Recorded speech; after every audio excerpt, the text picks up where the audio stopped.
সবে বরাতের মধ্যে হালুয়া রুটি তৈরি করা আছে না? হালুয়া রুটি তৈরি করা, এটা নিয়ে অনেক মতানক্য আছে। আগের জামানায় আমি দেখতাম, আমার মনে হয়তো ছোটবেলায় মসজিদের বারান্দায়, আমাদের বাড়ির সামনে মসজিদ, তো পাকা রাস্তার সাথে মসজিদ, তো বারান্দায় হালুয়া রুটিতে করে পিল হয়ে যায়। তারপরে যে যতটি করে আনতে পারে অতটি করে ঘুরাই নিয়ে যেত, প্রত্যেকে হালুয়া রুটি নিয়ে আসতো। আমরা যারা ছোট ছোট বাচ্চা ছিলাম তারা বারান্দায় শোরগোল সৃষ্টি করতাম হালুয়া রুটির জন্য। আচ্ছা বলে হালুয়া রুটি, তারা হালুয়া রুটিকে বলে না জায়েজ, জায়েজ নাই, বেদাত, জায়েজ নাই, বেদাত ফতোয়া দেয়। হালুয়া রুটির ব্যাখ্যাটা আপনাদেরকে দেখে দেই। আচ্ছা, এইখানে যদি কোনো ব্যক্তি হালুয়া রুটি মনে করে যে সবে বরাতের ইবাদতের অংশ, ইবাদতের অংশ মনে করলে সেটা হারাম হবে। ইবাদতের অংশ যদি কোনো কিছু মনে করে সেটা হারাম হবে। তার ব্যাখ্যা তাদেরকে দেই। আমরা রোজার ঈদ, কুরবানি আসে না? রোজার ঈদ, কুরবানিদের মধ্যে আমার মনে হয় না পৃথিবীর কোনো দেশে যে ঈদের দিন ভালো মন্দ তৈরি হয় না, কোনো বাড়িতে ভালো মন্দ তৈরি হয় না এরকম কোনো বাড়ি পাওয়া যাবে না। যাবে যে বলেন ঈদের দিন ভালো মন্দ তৈরি হয় না এমন কোনো বাড়ি খুঁজে পাবেন আপনি? অন্ততে একটু একটা ব্রয়লার মুরগি হলেও এনে একটু খিচুড়ি অন্ততে রান্না করবে, খিচুড়ি অন্ততে রান্না করবে ঈদের দিন উপলক্ষে। এখন আমি যদি আপনাকে বলি যে ঈদের দিনে কুরমা পোলাও খাওয়া জায়েজ নাই, হারাম, মানে এর জন্য যদি আপনি ঈদের নামাজকে না জায়েজ ফতোয়া দিই, এটা কি জায়েজ হবে বলেন? তারপরে রমজান মাস আসে আমাদের সামনে, রমজান মাস আসতেছে, এমন কোন বাড়ি নাই, এমন কোন ব্যক্তি নাই ছোলা ভুনা আর মুড়ি করবে না। বলেন তো দেখি, করবে না? প্রত্যেক বাড়িতে ইফতারে ছোলা ভুনা আর মুড়ি চাই, আর কিছু থাকবে না, আর কিছু থাকবে না, থাক ছোলা ভুনা আর মুড়ি চাই, এই দুইটা জিনিস থাকবেই মাস্ট। এখন আচ্ছা বলেন, আমি যদি আপনাকে বলি ছোলা ভুনা আর মুড়ি করা জায়েজ নাই, ছোলা ভুনা আর মুড়ি করা জায়েজ নাই, আর এর জন্য যদি ফতোয়া দিয়ে রোজাই থাকা যাবে না, বলেন এটা কি যুক্তিসঙ্গত হইল? শবে বরাত হচ্ছে আমাদের একটি সংস্কৃতি, মুসলমানদের একটি সংস্কৃতি। হালুয়া রুটি হচ্ছে মুসলমানদের সংস্কৃতি, এটা ইবাদতের কোনো অংশ না। হালুয়া রুটিটা আমাদের ইবাদতের কোনো অংশ না। ছোলা মুড়ি যেমন রোজার মাসের ইবাদতের কোনো অংশ না, ঈদের দিন কুরমা পোলাও খাওয়া যেন ইবাদতের কোনো অংশ না। যদি কোনো ব্যক্তি মনে করে ঈদের দিন কুরমা পোলাও খাওয়া আমার ইবাদতের অংশ, বিশ্বাস করেন তার জন্য ঈদের নামাজ হারাম হয়ে যাবে। যদি কোনো ব্যক্তি ঈদের দিনকে বলে যে কুরমা পোলাও ভালো মন্দ খাওয়া ঈদের একটা অংশ, তার ঈদের দিন তার জন্য হারাম হয়ে যাবে। কারণ যদি কোনো ব্যক্তি বলে ছোলা মুড়ি খাওয়া, ছোলা আর মুড়ি খাওয়া, মুড়ি দ্বারা ইফতার করা রোজার একটি অংশ, সঙ্গে সঙ্গে সে গুনাহ হবে, সেটা বেদাত হবে। ঠিক অনুরূপ ভাবে যদি কোনো ব্যক্তি মনে করে যে সবে বরাতে হালুয়া রুটি খেতেই হবে, এটা আমার সবে বরাতের অংশ, তখন তার গুনাহ হবে।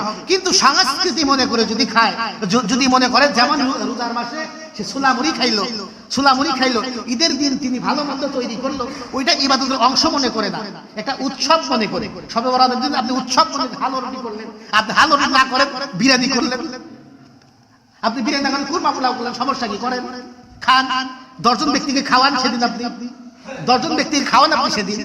দেখেন এর মাধ্যমে কত মানুষের রিজিককে তারা নষ্ট করে দিয়েছে, কত মানুষের রিজিককে তারা নষ্ট করে দিয়েছে।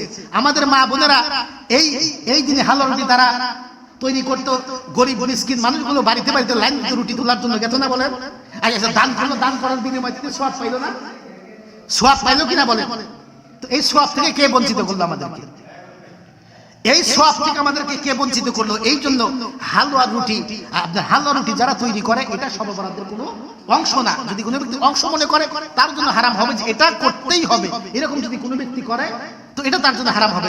যেমন আমার বাড়িতে আমার মা গত বছর করে নাই, আমার মা গত বছর করে নাই, তার আগের বছর করছে। এই বছর যে অসুস্থ, তারপরেও আজকে আমার আলিয়া ফোন দিয়েছে, আমার বলতেছে যে আম্মা তো বলতেছে যে তানিয়া, আমার বোনের নাম তানিয়া, যে আমার হাজবেন্ডে খবর দাও, আসুক সবে বরাত, হালুয়া রুটি করবো, পিঠা করবো, খাওয়াবো। দেখে এইরকম, এটা তো ইবাদত মনে করে না, এটা তারা ইবাদত মনে করে না, এটা আমরা মনে করি আমাদের একটা সংস্কৃতি। ছোলা মুড়ি যেমন সংস্কৃতি, ঈদের দিনে কুরমা পোলাও বিরিয়ানি খাওয়া যেমন সংস্কৃতি, ঠিক সবে বরাতে হালুয়া রুটি খাওয়াটা আপনার একটা সংস্কৃতি, এটা ইবাদত না। এইরকম যদি এইরকম চিন্তা ভাবনা নিয়ে যদি খান, আপনার যে বেদাত হবে না, জায়েজ হবে না, যে বেদাত হবে না, কোনো গুনাহ হবে না। যদি আপনি মনে করেন যে এটা করতেই হবে, ইবাদতের অংশ, এটাই সবে বরাত, তখন আপনাদের গুনাহ হবে। অনেক জায়গায় নিয়ম আছে, আমি দেখেছি অনেক জায়গায় নিয়ম আছে, তারা রুটি বানায় ওই রুটি চালের মধ্যে রেখে দেয়, অথবা উপর দিকে ঢিল দেয়, যতক্ষণ না পাখি খায়, যতক্ষণ না কাক খায়, ততক্ষণ তারা খায়। এইরকম রসম থাকবে সেটা হারাম হবে, জায়েজ হবে না। এইরকম রসম যদি কোথাও থাকে তাহলে সেটা জায়েজ হবে, কিন্তু এইরকম রসম তো আমাদের এলাকায় নাই। এই জন্য আল্লাহ রাব্বুল আলামিনের কাছে আমাদের সকলকে দোয়া করতে হবে, আল্লাহ রাব্বুল আলামিন যেন প্রত্যেকটা ফিতনাবাজ থেকে, ফিতনাবাজদের হাত থেকে আমাদেরকে বাঁচায়। এই রকম গায়রে মুফতি, এরকম গায়রে মুহাদ্দিস, এরকম গায়রে মুফাসসির থেকে আল্লাহ রাব্বুল আলামিন যেন আমাদেরকে বাঁচায়। ইবাদতের দিকে যেন আমাদের মনটা যেন ঘিরে দেয়। এই যে শবে বরাত আসছে, আমরা সকলে চেষ্টা করব এশার নামাজ পড়ে মসজিদে আসবো, আমরা মাগরিব জামাতে পড়বো, আমরা এশা জামাতে পড়বো, তারপরে মসজিদে আমরা মন খুলে ইবাদত করব, রাতভর কোরআন খতম করব, জিকির করব, তাসবিহ তাহলিল পাঠ করব, তাহাজ্জুদ পড়ব। যে যে ইবাদত পারি আমরা এইভাবে আমরা ইবাদত করে আমরা রাত্রি যাপন করব।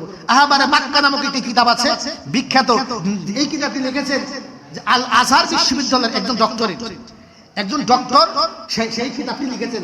ওই কিতাবে বর্ণনা করেছেন আজ থেকে 1200 বছর আগে তাবিঈগণ যারা ছিল, 1200 বছর আগে তাবিঈগণ যারা ছিল, তারা এই শবে বরাত আসলে তারা সকলেই ঘর ছেড়ে তারা মসজিদে চলে আসতেন। সারা রাত তারা আল্লাহর ইবাদত করতেন, সারা রাত তারা আল্লাহর ইবাদত করতেন। ফজরের নামাজের পরে তারা বাসায় চলে যেতেন, যার যার ঘরে চলে যেতেন। তো এই যে এইরকম আমলগুলো থেকে আমাদেরকে যারা নিত্য নতুন ভাবে ফতোয়া দিয়ে নতুন নতুন উদ্ভাবন নিয়ে আসবে, আর আপনাদেরকে বলবে যে এটা কোরআন হাদিসে নাই, এটা কোরআন হাদিসে নাই, এটা হাদিসে নাই, এটা কোরআনে নাই, এরকম আপনাদেরকে বলবে। নাই নাই নাই শব্দটাই তাদের মূল শব্দটাই নাই। এদের শব্দে কখনো দেখবেন না যে কোনো কিছু যুক্ত হয়েছে, এদের শব্দে কখনো, এদের কথায় কোনো কিছু দেখবেন না যুক্ত হয়েছে। এই জন্য এদের কথাই শুধু আপনি পাবেন নাই নাই, বেদাত, এটা করা যাবে না। আমল থেকে যত দূরে সরিয়ে দেওয়া যায়।